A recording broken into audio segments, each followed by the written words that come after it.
কি হলো? আমি ফেল করেছি। তুই কি করে ফেল হতে পারিস? চল আরেকবার চেক কর।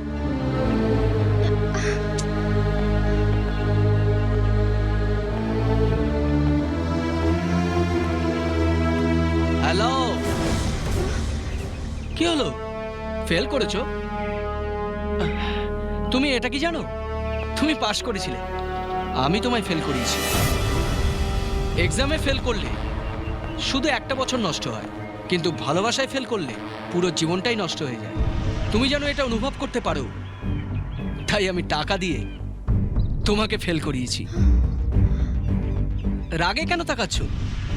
একটু ভালোবাসতে শেখো, তারপর আবার কি পাশ করিয়ে দেবো। বাই।